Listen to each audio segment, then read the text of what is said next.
I want to take you into a journey and talk about peace. When you're meditating, praying, doing yoga at a park, you're at a quiet beach, listening to a feel-good song, or anything that gives you that peaceful feeling. I want you to know that that peace has a consciousness. Just like many things have consciousness, humans, the animal kingdom, plant life, galaxies, stars, moons, planets, especially Earths, and even emotions like love, joy, and peace. Peace is going to be the star of the show, so we'll focus on the consciousness of peace. But before I start talking about the consciousness of peace, I'd like to start by saying that there is an energy force in the universe where all knowledge exists. It's everywhere, has infinite power, and anything is possible, and is accessible to anyone. Where people like Albert Einstein, Nikola Tesla, Thomas Edison, the prophets, and even Jesus of the Bible, what she called the Father, have been known to be able to access it. And it's been documented that the way or method they were able to access it is through meditation or going into a meditative state of mind. Albert Einstein, by his own account in 1905, then a pen clerk in Bern, on his way home he would go to the train station where there was a clock tower and ride a train. He would go into a meditative state of mind and imagine himself traveling at the speed of light, and he realized that from the perspective of someone back at the clock tower at the train station, the clock hands of his watch would completely freeze. At the same time, Einstein knew that back at the clock tower, the clock hands would tick along at the normal pace. Bizarre, but true. So being in a meditative state of mind is how Einstein received information on the theory of special relativity.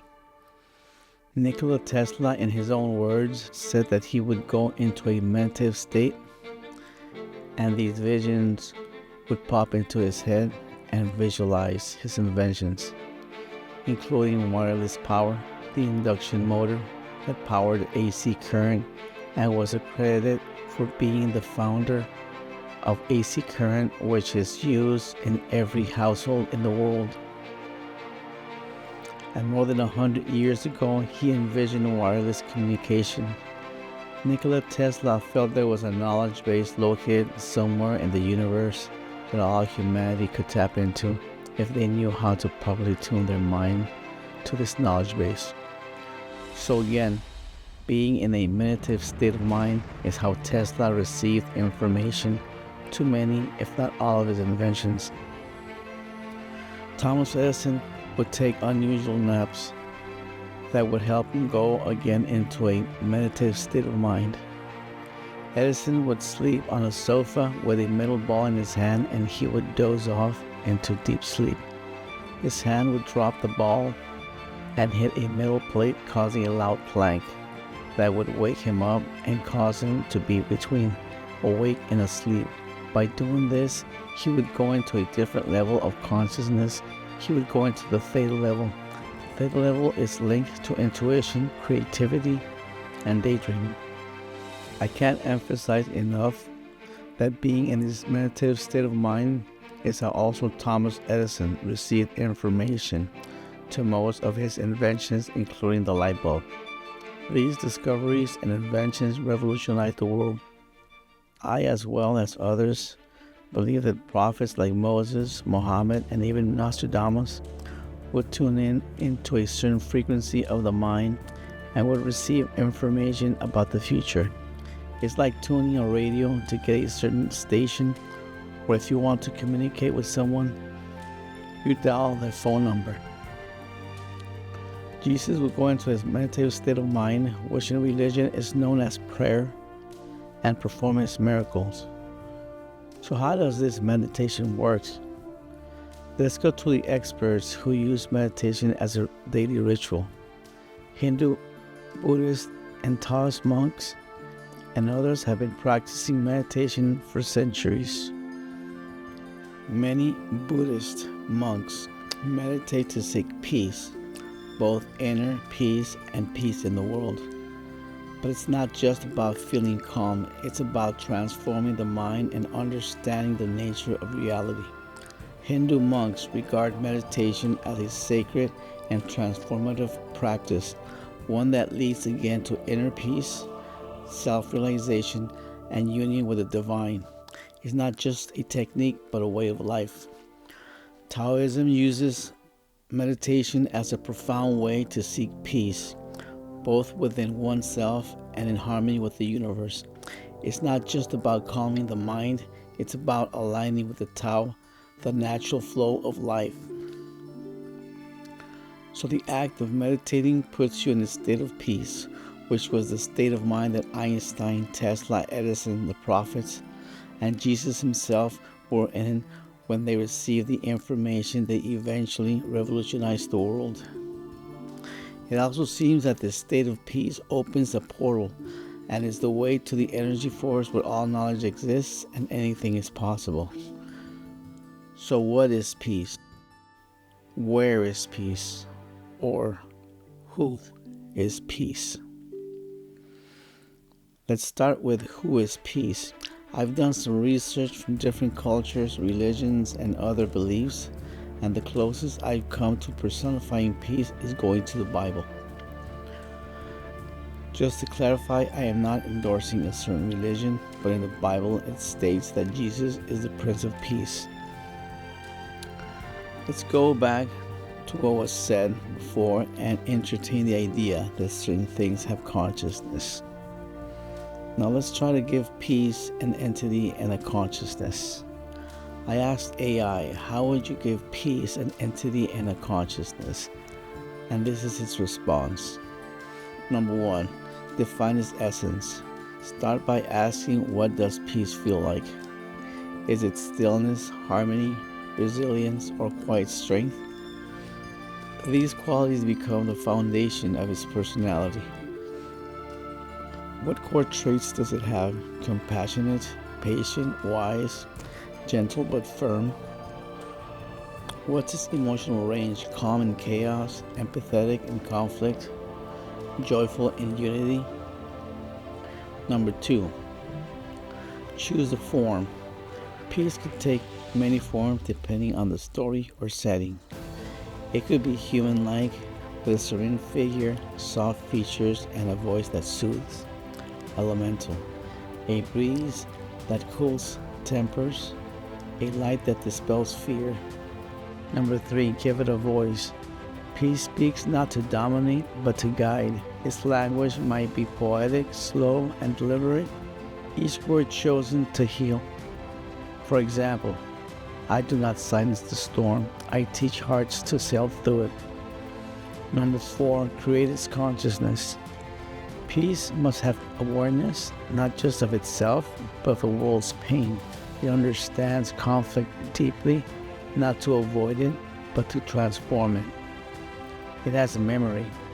It remembers every war, every reconciliation, every lullaby sung after tears. It longs not for perfection, but for understanding. As an agency, it intervenes not with force, but with presence, appearing when most needed, often unnoticed. Number 5, give it a role in the world. Peace could be a guardian, a reluctant hero, a wanderer. Maybe it walks among people, nudging them towards empathy. Or maybe it's locked away, waiting to be summoned when humanity is ready. These are quotes from AI. Call me crazy, but those are all attributes that the Bible gives to Jesus. Let's use our imagination and give other things consciousness. If the food or bread that you eat had a consciousness and can talk, what would it say? Would it say something like, eat of this bread and you will live? If the water that you drink had a consciousness and can talk, what would it say? Wouldn't it say something like, drink of me and I will quench your thirst? If the air that you breathe had a consciousness, it can talk,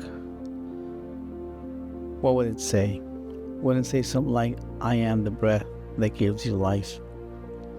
Hopefully these comparisons will open your third eye to see and realize that certain things have consciousness. So let's continue to discuss the consciousness of peace. So how can the consciousness of peace solve your problems? If you were mentally ill or mentally disturbed, what would be the solution? Wouldn't it be peace?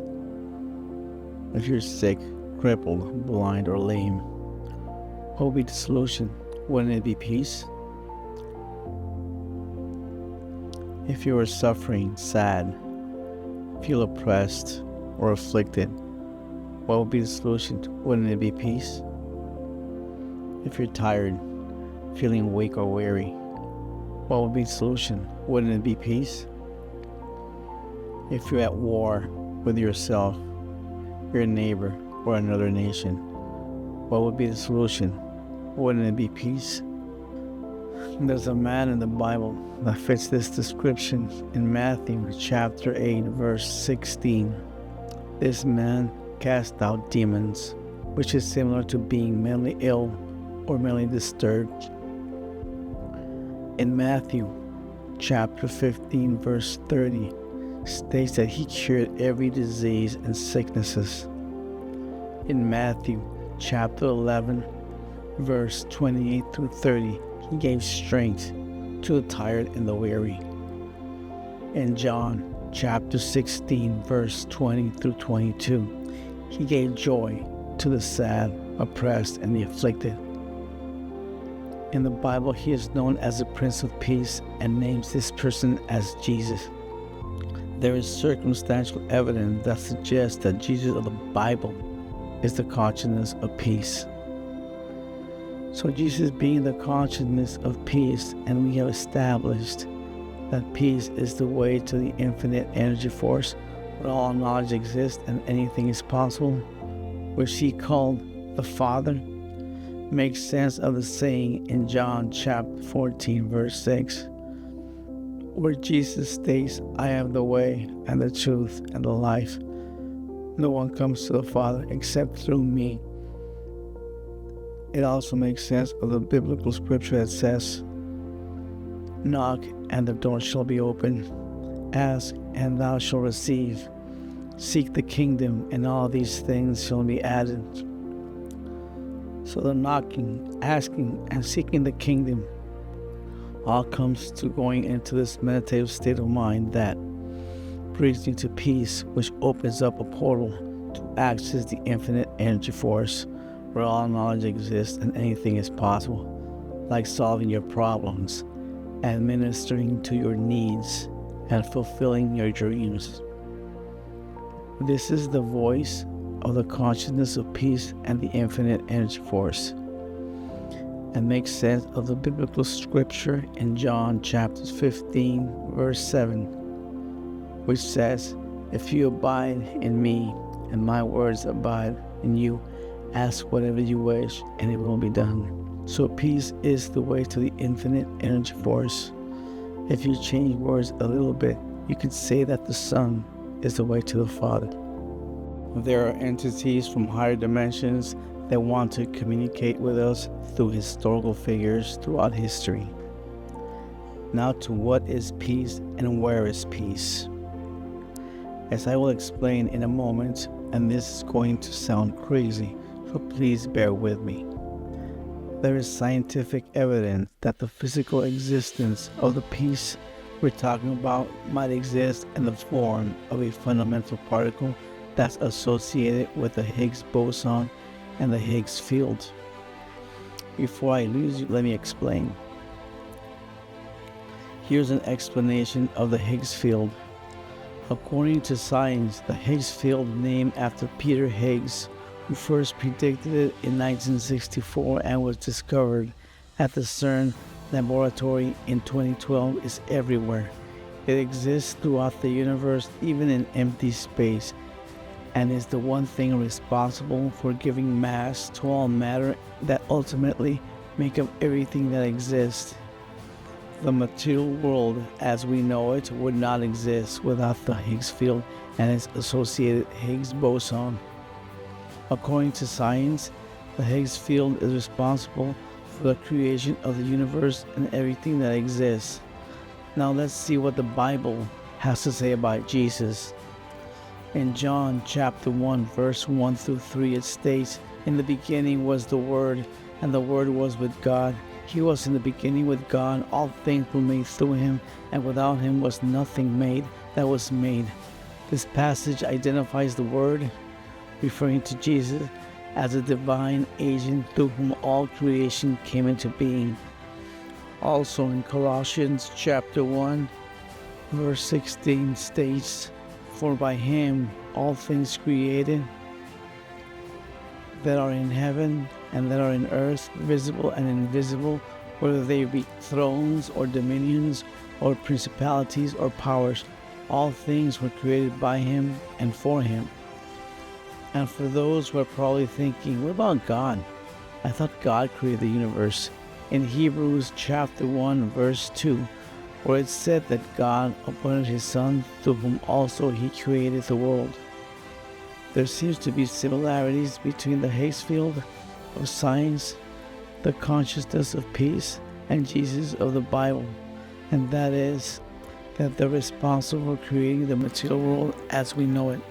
The Higgs field might be the evidence of the physical existence of the consciousness of peace and the biblical account of Jesus. The Higgs field, the consciousness of peace, and Jesus of the Bible are one and the same. It might be that the Higgs field is where religion and science come together. On a personal note, we are the children of this universe. This universe will take care of you like good parents would, if you let it. Even Carl Sagan, a scientist and an atheist, said, "We are made of star stuff. We are a way for the universe to know itself. It makes good sense to revere the sun and the stars. We are their children. We are the descendants of billions and billions of stars that exist in the universe." What Carl Sagan didn't believe was that this universe composed of the energy of billions and billions of stars had a consciousness.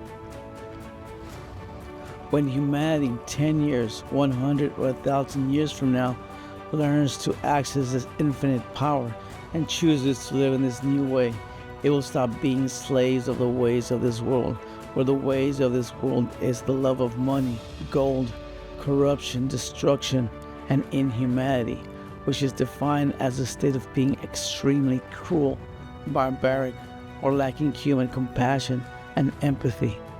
This universe will protect you and take care of you. When humanity learns to access this mysterious world, universe, dimension, or kingdom, it will make sense of what is written in Matthew chapter 7 verse 7 through 8, which says, "Ask and thou shalt receive, seek and ye shall find, knock and the door shall be opened." And also to reiterate what's written in John chapter 15 verse 7, which states, "If you remain in me and my words remain in you, ask whatever you wish and it will be done." That is the manifestation of love of the infinite energy force, the consciousness of peace and their spirit.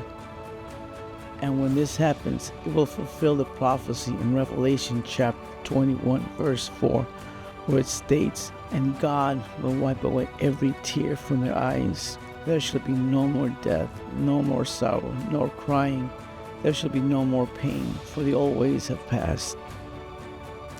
And to finish this discussion on the consciousness of peace, if this conjecture, analysis, or theory is true, that will make the infinite energy force, the consciousness of peace, and their spirit the most powerful force in the universe. And what would you call an entity that's responsible for creating the world and is the most powerful force in the universe? Well, that would be God. Thanks for watching.